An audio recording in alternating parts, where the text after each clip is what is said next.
I turn this corner and there's another snowmobile coming at me in my lane.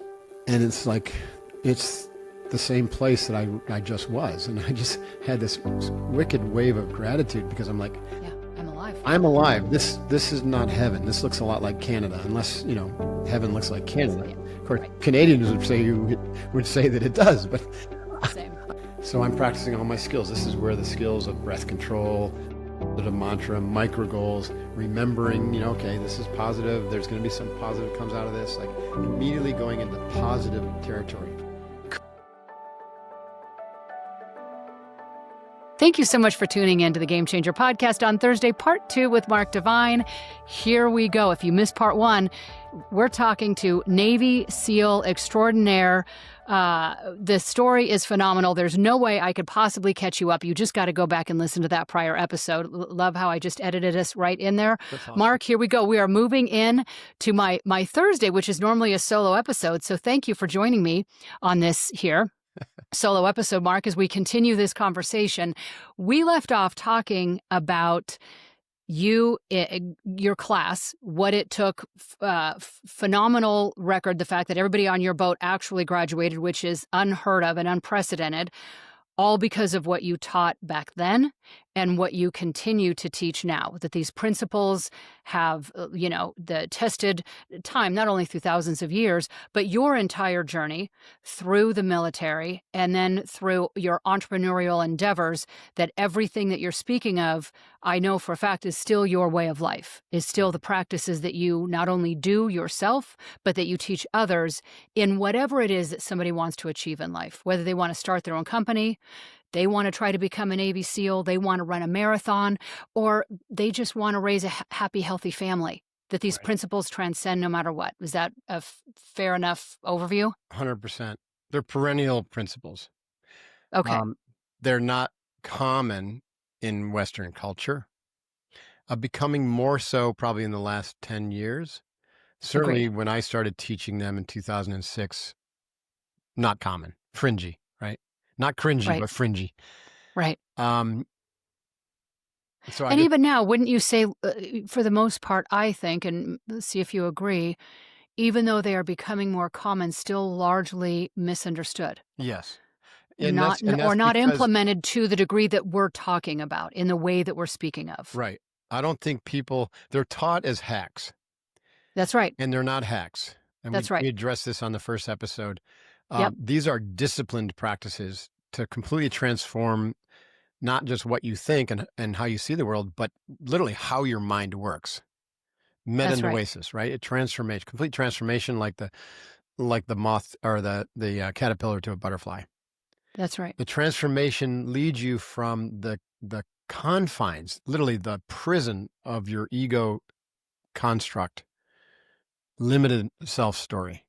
And we call that the small s self, right? In the spiritual traditions, into a much bigger and broader and beautiful perspective of who you really are. And what's unique is that perspective of who you really are, it transcends, but it includes that more limited construct, which gives you the, you can hold that construct you would hold a child and say, you know what, you serve your purpose. And there's a lot about you that I'd love to, kind of improve. So what I teach really is if you were to combine and bolt together Western psychotherapy, which is a process of strengthening the identity, strengthening the ego, behavior modification, eradicating things that don't serve you and living a higher quality of life as Mark or as Michelle, with the Eastern philosophies that you are already perfect. You are already free. The ground of your being is divinity itself. It is, our human experience is the confluence or merging of spirit with matter, which enlivens matter and creates consciousness. And then everything in your life experience is also unique because you are unique. You are a unique instantiation of God's energy. And so the experience is going to be unique. Just like I use this metaphor, or simile, I guess. If you come across a flower field and there's hundreds of thousands of flowers. Every one of them is unique, but they're all flowers. And as you wouldn't look at those flowers and be like, oh, those ones over there, those brown ones are bad, or right, that one over there is flawed. That's a bad flower. No, they're just all beautiful and unique in their own way. Right. But the ego of the human being um, is so concretized to believe that it is the main actor, that then it stands separate from all the other human flowers. And then it has to fight. Right. The ego is about battle. It's a battleground. It fights for identity. It fights for food. It fights for what it believes are scarce resources. Yeah. And then you play this out at a societal level, a cultural level, even a nation state level. Everybody is fighting, and violence is the norm. And then that gets reinforced with our cultural systems. Media, news. The way we're taught. Right? Think about this. Like, we haul kids out of their homes from their nurturing nest. We separate their parents. Now they have to go both be workers. So now the kids have to go to school. They go to school and they're sitting in nice, tight little rows. Like, what kind of kid ever is going to learn sitting in a row? Right. Right. And these are wrap their knuckles if they were noisy. Right. So, and staring at a teacher going blah, blah, blah. Oh, and you get out of line, and now we're going to Yeah, you get force your kid to punished, take right? drugs. Now So, you're on Ritalin or God knows whatever yeah, else then because we your kid's out of line. pump them into drugs on these made up, Yep. alphabet Yep. soup problems. Yep. And it just continues this idea of separation, and the drugs prevent people from having the ability to be free to even pursue something like meditation. That's So right. it's a really, really scary situation. So to me, that, like, people listening, like, the most important thing you could possibly do is to break that paradigm and learn to sit in silence and connect with your own divinity.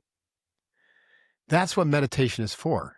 That's what yoga is for. Yoga is the relentless investigation of the mind to get to the point where you know who you really are.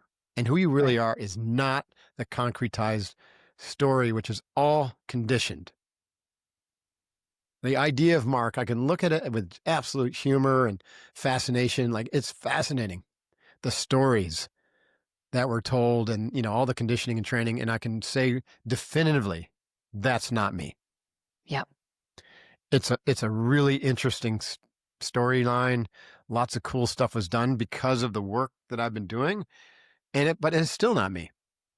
Now, Right. because of the work that I've been doing, the story is much more interesting. And the experience of this lifetime is one of joy and fulfillment and compassion and humility and peace of mind. And that's what everyone ultimately is looking for. Those are the true markers of success. So let's talk about that. So as hopefully everybody listened to the first episode here and this part 2, out of your achievement and everything that you've learned to get to this point, that it's not just something to do, but it's truly a way of being. Then somehow we wind up having a bit of an accident. Yeah, true. So how is it, and I know because I read this, but I also know you enough to know that this is what your interpretation would be, that there are no accidents, that everything happens for a reason, that there's something to be gained from literally every single thing that happens. So tell us what happened, and from your perspective, why and how it was beneficial and how it changed. Because I don't think that anybody listening up till now, if they haven't read your books or know your story, would ever believe that something like this could happen to you. Yeah. Because talk about control, there's nobody that's in more personal control all the time to have a snowmobiling accident. So what happened, the outcome, what that changed, and what that's done for you now? Yeah. Well, there's a few things I want to say first. Like, you might not think that everything happens for a reason, but when you reflect upon things, you can find a reason for everything that happens. Everything. Oh, I do believe that. I live it. I've got Yeah. physical signs that say that all Right. over the place, and Right. it's everything is by divine intervention. Right. Everything. And when you look back, like, you could say, I don't ever want to have that happen.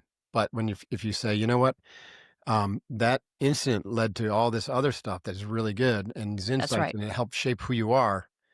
Needed to happen. I'm not saying there aren't people who would be like, I would love to change it because their life is so miserable. Right. But they can't, right? So you can't change it. It happens. Now, why it happens, that's for you to interpret and discover. And depending upon your perspective, the broader your perspective, the more inclusive your perspective, and the more spiritual perspective, you're going to have a better answer. Correct.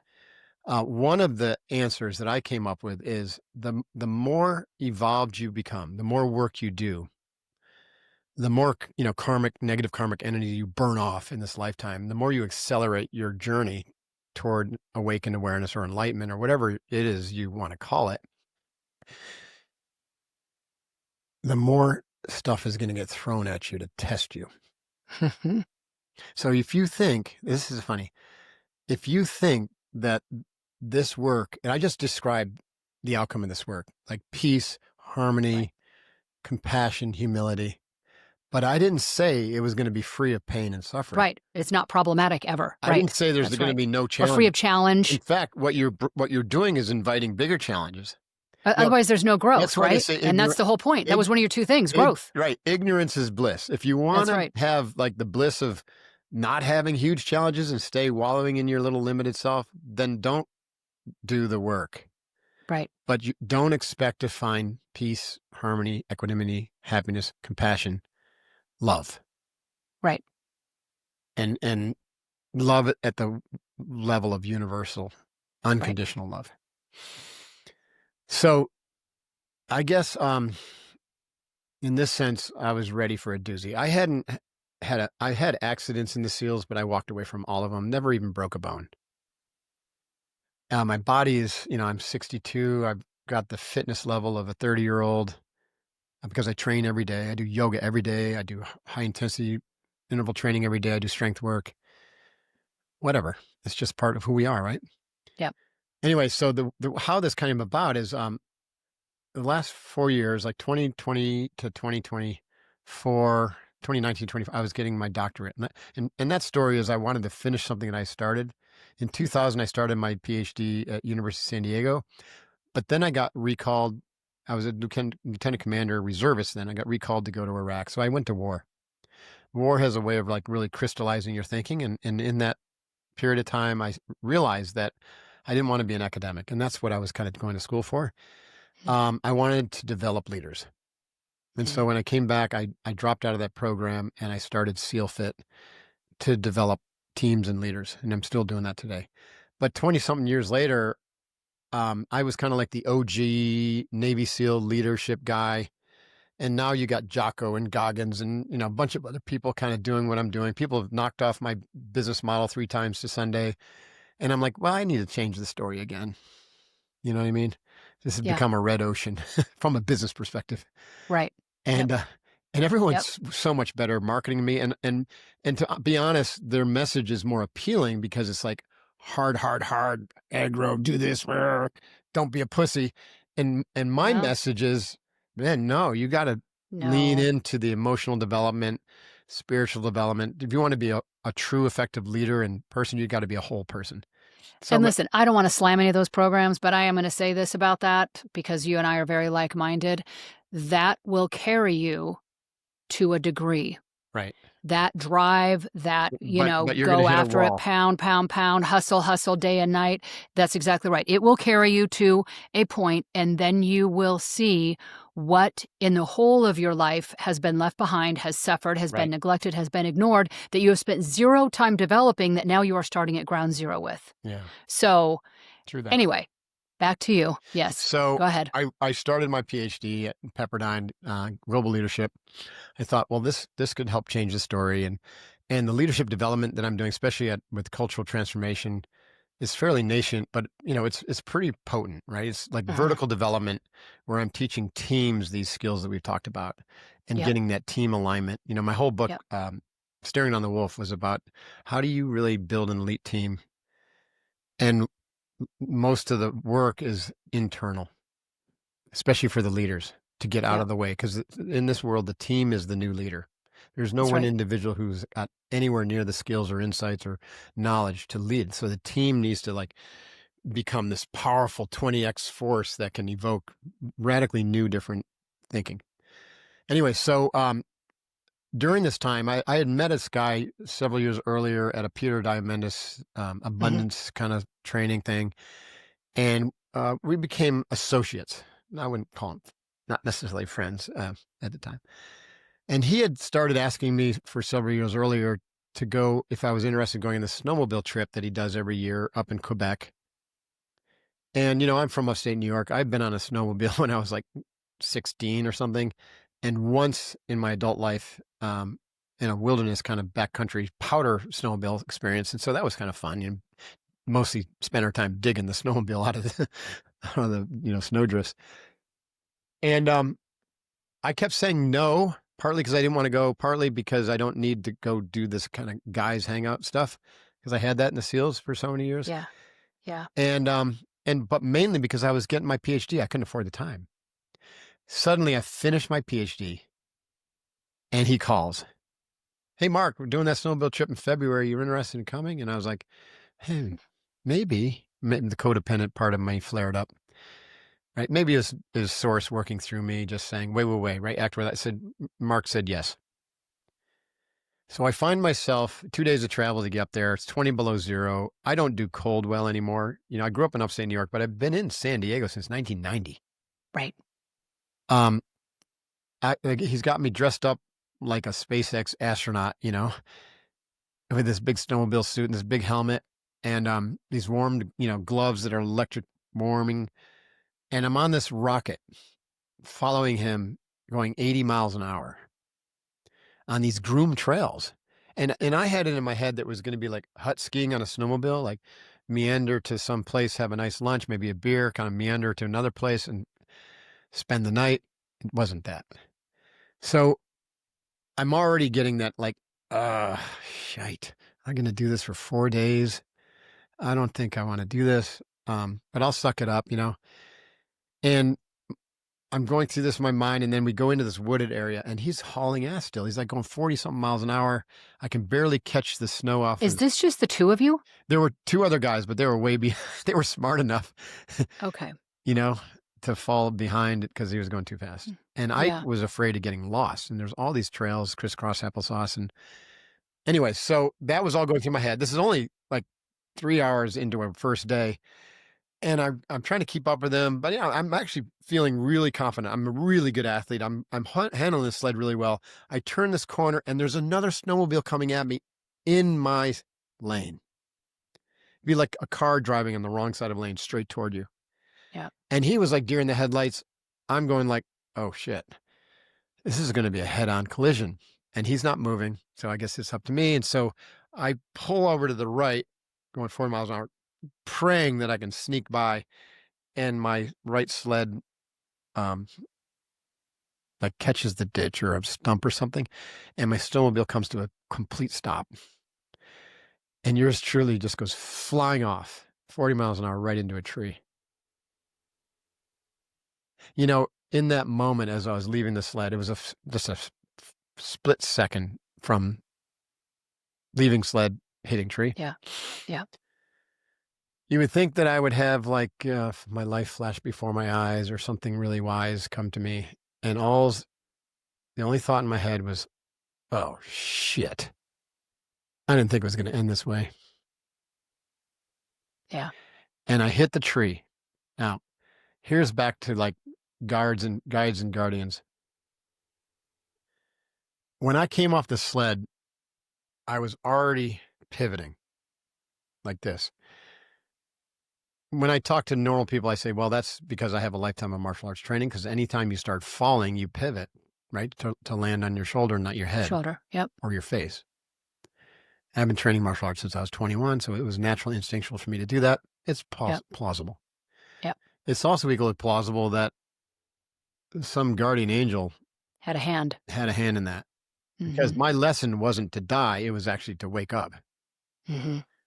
The opposite. I mean, I could wake up on the other side of the veil, or I can wake up on this side of the veil as an awakened being, someone who's like, holy shit. Yeah. So I have the thought, then I feel the tree and I'm expecting crack, lights out. But instead I feel like I hit the tree with the side of my helmet as I was spinning, and I just felt this whack, like this whoomp. And of course, I thought that was the tree breaking, and I was like, "Man, I've" anyways, I didn't know if I was alive or dead, but I didn't see just black. Literally landed in the snow. I had a moment of, like, I think, radical disorientation, Mhm. wonder if I was still alive. I opened my eyes, and I'm staring up, and I'm looking at the clouds, and I'm looking at snow-covered trees, and it's like it's the same place that I just was, and I just had this wicked wave of gratitude because I'm like, Yeah, I'm alive. I'm alive. This is not heaven. This looks a lot like Canada, unless, heaven looks like That's Canada. yeah, Of course, right. Canadians would say that it does, but It's the same. I wasn't sure. I knew that I had survived, and I Yeah. was like, "Holy cow, thank you." And then I wiggled my hands and my toes, and I could move. I could feel them, and so that was like number 2 wave of gratitude. Mhm. Like, wow, I didn't break my neck. I didn't break my spine that I was aware of. I can move. I could move my hips. I was like, everything was good. It's like maybe I got off scot free. Wouldn't that be something? And I tried to get up, and I was like, oh, not scot free, right? And then by then, about 5 minutes later, one of the other guys came up and found me, and eventually all 4 guys, and they helped me up, and I had to ride out on the back of a snowmobile. I had no clue how bad it was. So I'm practicing all my skills. This is where the skills of breath control, a Yeah. positive mantra, micro goals, remembering, okay, this is positive. There's going to be some positive comes out of this, like immediately going into positive territory. Yeah. I could have slipped into negativity and started blaming the guy. Oh, yeah. Who was that guy? People are asking me, who was he? He didn't even stop. And I could have gone there. And I said, no way. He didn't know what happened. Even if No. he did, it's not Wouldn't have served the wouldn't situation. have served anything. It's not his fault. So immediately No. just let it go, forgave him. I could have gone down the rabbit hole being really pissed at the organizer of this thing, because he was going way too fast. He wasn't following his safety protocols, right? He didn't, Yep. and he's since changed. Like he literally contacted me the other day. Hey, I've got the president of the CEO of Stellantis, which is a big car company, is going to come to the next year. He's like hoping that I'm going to come back, and we're Yeah. going to do much more of a tour, like the things that I Huh. thought we were going to do. Yeah. Anyways, no. So we finally, make it to a place where we can get an ambulance. That was a tricky thing because in Quebec, no one will speak English to us. And I go to the Canadian hospital, and the first thing they do is charge me $1,200. I'm like, I thought healthcare was free up here. So it is for Canadians, but not, Yeah. not Not you for you. Americans. Nope. and and then I proceed to wait for 9 hours. And every once in a while, I'm going up to the front desk and like, do you have any? Can I get some pain medicine? They're like, no, we can't give that to you until you see the doctor. I'm like, okay. So I'm holding my arm really close. I've got a cheap sling that the your paramedics gave me. I'm box breathing, right? I'm using all the skills just calmly, and I've got a smile on my face. Um, so they don't know. Other human being might have been screaming in pain. They don't know. Right. And so I'm just like, and I didn't know. I thought Right. maybe I dislocated my shoulder. So finally, I hear my name in French. I couldn't understand a word that else was said, but I knew that they were calling me into somewhere. And so I just started wandering around this hospital trying to open doors to figure out where to go. And I finally opened the door and they're like, are you Mark? And I'm like, yeah, am I supposed to be here? They're like, come in. I'm like, this is like bizarre. And they give me an MRI and an x-ray. And then they release me. And I think it's going to be another 9 hours. 15 minutes later, the doctor comes running out. He's almost excited because he's never seen anything like this. He goes, Mark, get in here, get in here. Like you have a very serious accident. Like you've broken your scapula into 18 pieces and you've got eight broken ribs and pneumothorax and who knows what else. And I just smiled at him. I said, good. Now can I get some pain medicine? He goes, yes, get him some morphine. I go, thank God. Oh. So they couldn't do anything for me there. There's a small regional hospital. And so I spent the night doped up. Thank God. Um, by the way, the guys went out and finished their snowmobile trip. Nobody stayed with me. The next day after they were done with their snowmobile trip, they came and got me, took me back to the hotel. I spent an entire day alone at the hotel. That first night was awful because no one told me not to lay down flat. So I'm like laying down flat in bed in the middle of the night. I've got to go to the bathroom really badly, and I can't even move Move, no. because of the broken ribs mostly and the Mm, shattered scapula. And I finally just kind of wiggled my way over the side of the bed and fell out and caught myself with my left arm, and then crawled to the bathroom, was able to stand up and use. And that when I learned I really needed to like sit straight up and try to sleep. It was awful. So my wife flew out to Quebec City, which is 2 hours south, and we were trying to figure out how to get home because I couldn't fly with a pneumothorax. They wouldn't let me fly, and there were snowstorms. And my wife is a Southern California girl. Like she doesn't know how to drive in the snow. She said that would be more dangerous for you mhm, than anything if we got in an accident and you re-injured it.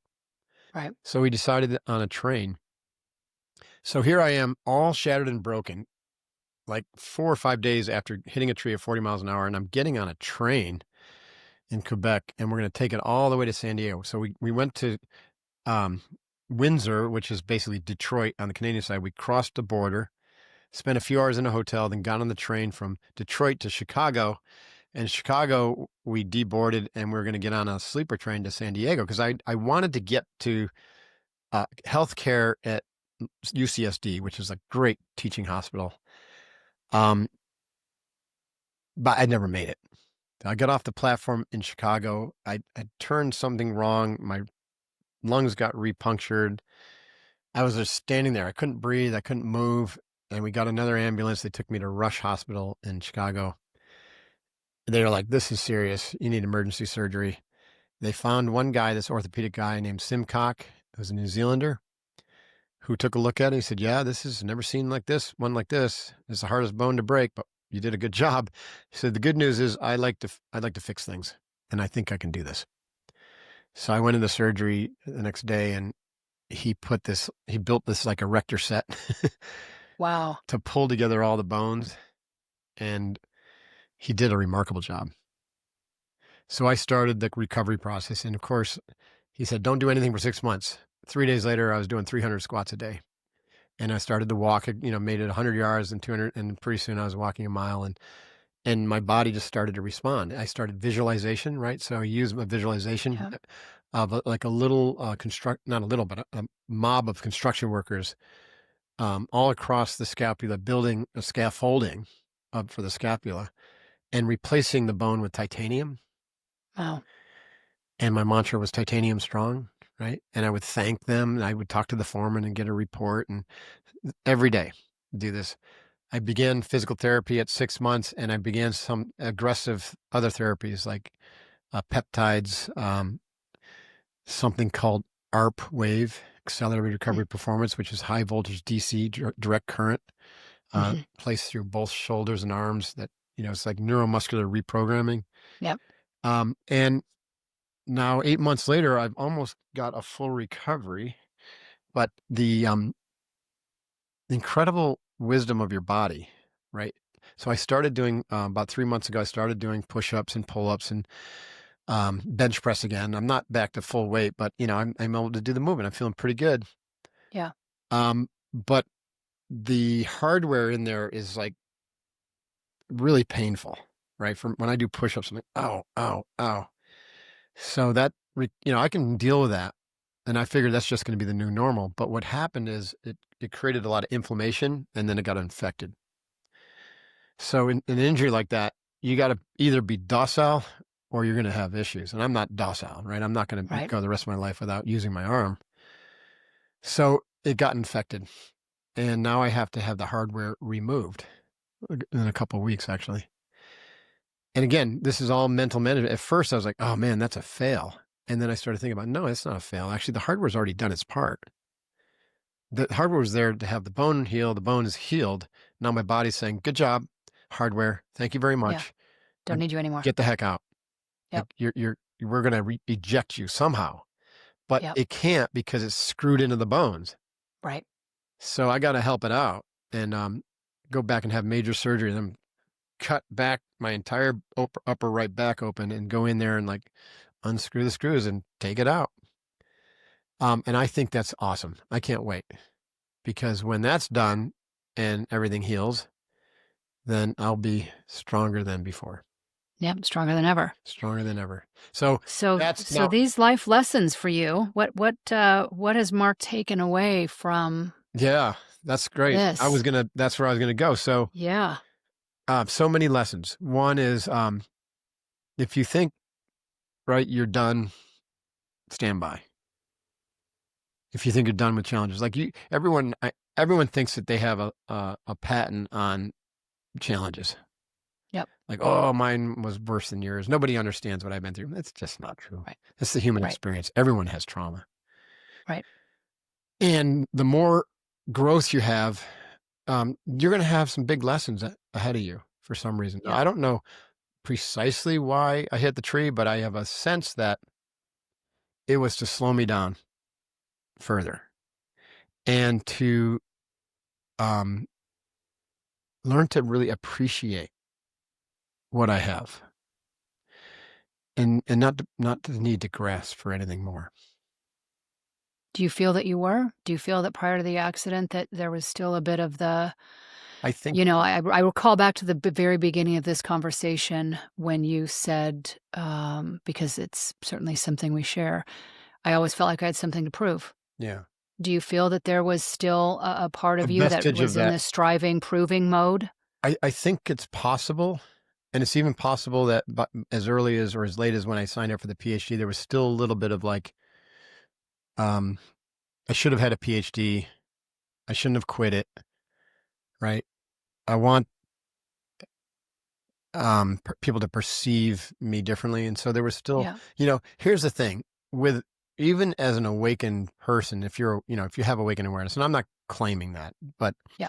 I understand it. And I've experienced Yeah. a lot of things that feel like that, or that, that kind of permanent, just witnessing completely separate from the drama, Yeah. not getting caught up in it, seeing this Yeah. life as kind of a dreamlike scenario, almost like I'm watching a movie. And those Yeah. descriptions are not uncommon, right? Yeah. If you read the literature on kind of awakening.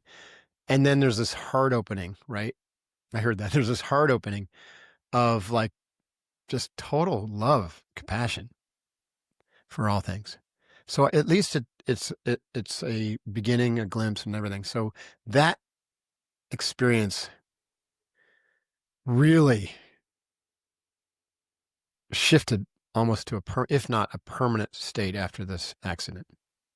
Before, it would be like when I was deep in meditation, or if I go on a retreat, I'd feel that ephemeral feeling, and then I would kind of collapse back in a little bit, get caught up in the story. Um, there's a book called "Turning the Light Around." It's a Tibetan Buddhist book, and he talks about 4 stages of development, or four. And the first one is essentially you're just nothing but your thoughts. We talked about that earlier. Second one Mm. is you become aware that there's more than your thoughts, but most of the time your thoughts. Mhm. And the third phase is most of the time you're aware that you're not your thoughts, but you can still get triggered and still get collapse into it. Right. And so that's where I was. And then the fourth is you're permanently awake and recognizing that you're not your thoughts and emotions, and the drama and everything is just this big story that's been playing out. And you are not that, right? You are witness, right? You are Yeah. source, and you're never pulled back. And I think that's what's happened. And the difference, though, what's unique and surprising to a lot of people, and was surprising to me, is that doesn't mean that ego part of you, the little mark, doesn't still have its pattern conditioning. You don't suddenly become a saint, Right. right? Right. And anybody who's walking around in a robe pretending to be the saint is all ego. Right. No, in fact, Ramana Maharshi calls that the burnt rope principle, right? If you have like a sisal rope or a hemp rope or something like that, and it gets in a fire, and you go into the shed or wherever the fire was, oftentimes you see the rope coiled. It's got all this black soot on it, so you think, oh, the rope didn't get burnt, but you try to touch it, you can pass your hand right through it. So what that represents is the ego still has the appearance of an ego, but you don't take it seriously. Yeah. It can still say and do things that are like look like the old person, but you just kind of smile at it. Yeah. Recognize it You in just real time. recognize it in real time, and you don't act on it. You don't Yeah. react. You're just like, oh, that's interesting. And it's much more likely that negative patterns will fall off because you look at those and you don't want to hurt anybody, Yeah. right? From the perspective that I have after post accidents, like there's not a bone in my body that wants to hurt anything. And that's Mm. the principle of nonviolence, right? Um, so that came from it, right? Slow down to appreciate what I have, especially my family, right? Yeah. Oftentimes when we're so busy and we have big aspirations, and let's say even your spirit says you have a big mission, right? Mark, you're Right. gonna like teach a lot of people. The ego will take that on and say, well, then I need to be really busy because I should be out there teaching people That's right. and going to, and I did that for years, going to every training under the sun. I got 1,000 hours of yoga teacher training and countless Yeah. thousands of hours of martial arts training and black belts and Yeah. instructor. I've got Yeah. PhD, MBA, CPA, Yeah. blah, blah, blah, blah, blah. And Yeah. all that time I was away, I wasn't there for my wife and my son. And those are the most important people in my life. Things. Yeah. So as we do these things and go out in the world, fulfill our mission, know that it's not going to benefit you to leave your family behind all the time. Yeah. And that more is not better. In fact, better is more. That's right. And don't you think that, and this takes time and maturity and clarity and, you know, time just with yourself, but it's one thing to know your values. It's quite another thing to really act on them. And I know how much you valued your family, and yet we have this ego pull of, but I have this mission, Right. and I'm a warrior, and I'm a teacher, and I'm all these things. And if I'm sitting here on a Tuesday afternoon playing catch or doing whatever it is, am I now not, acting on my purpose and my calling and my warriorness? Right. And I think that's a tough balance. I think it's a tough balance to know what our values are, to know what our true values are, Right. and to act on them to that degree, I think is a big challenge for most people. Definitely. We have this responsibility in life that we feel that, whatever that make believe thing is that, and here I'm going to lean into another ego one that, geez, if I'm not out teaching, look how many people I'm letting down because the world needs me. Right. The world needs my wisdom. I need Right. to be the one out doing all the things, and that's just another story. That's just a story. Right. You If know? it's meant to happen, it'll happen. You're coming back to way, woo, way. Like, so that's another kind of way to express two words, way, woo, way. Again, both from kind of the Eastern traditions, means action without the actor. It's very similar, if not identical, to the Buddhist concept of emptiness of self. Yeah. What is emptiness? It means that when you truly, deeply investigate the nature of your mind, your reality, you cannot find any substantial thing called Mark. It's just a bunch of ideas. Even the language we use is just a bunch of concepts thrown together. Yeah. And it's held together by memory. And so constantly reinforcing and telling the story of your life just reinforces that memory and concretizes the ego as this central actor. And this idea of waking up to yourself through whatever Buddhist practice leads you to this emptiness of self, or the experience of way, wu, way, action without the actor, non-doership, meaning there's no doer there. Things happen through you. Spirit's working through you. So that's the experience I have now is, oh, things are happening, right? If I'm meant to teach, teaching will happen. But it's the ego that would say, I have to be out in front of people, or I have to force this business to grow. And I tried that and it didn't work. My business is going through complete transformation to emerge to something that's much more simple and organic and, not thick with employees and all this structure. All So this that's stuff. way, woo, way. And then the concept of shibumi means effortless perfection. It's very similar to the idea of flow, but life flow. When you're aligned and when you're out of the ego space and you're into this more universal awareness, non-personal awareness, which doesn't mean you don't still have the original personality. Like I said, you just don't take it seriously. You see it as a really fascinating construct that served an important purpose, and it still does, Right. because you got to got to walk around and be a useful human being, right? You don't want to just sit in a cave and pretend that you're a saint, um, unless that's your calling, right? It's not my calling, right? Very few. Right. Right. Then, and you align with that, and the ego's tamed or set aside, then life becomes effortless. Yeah. Again, doesn't mean there's not challenges, but like I've actually really enjoyed this accident experience. It was painful, Right. it was frustrating, but it brought a lot of joy and a lot of insight and a lot like my wife and I relationship is very intimate, fierce intimacy we call it, because I had to rely on her for months. She was with Yeah. me every day, like driving me around. I couldn't drive. I couldn't lift my arm to put it even on the steering wheel. Right. Um, and so much good came out of it, right? That I can just like lean into that and say, thank God, that was awesome. Right. I appreciate Right. that. Pure gratitude. Pure gratitude. It happens. So anything that happens in life, you might as well accept it and be grateful for it Yeah. because it happened. That's right. That's right. That's right. Yeah. We sing from the same songbook. As we wrap up, I could do this for 8 hours, but this is the longest podcast I've ever done. I appreciate you immensely. I know this was absolutely not planned for, and I cannot thank you enough for your time. If somebody has been listening this whole couple of days worth of podcasting here with us, and they were to think, holy cow, out of everything he has been through and the world of wisdom that you have, what is one thing that Mark would want to make sure I knew and I took away? Like if I only had one concept in my head that would make a difference in my life, what would Mark want me to leave with? What is that? Your life is important. Don't ever second guess that.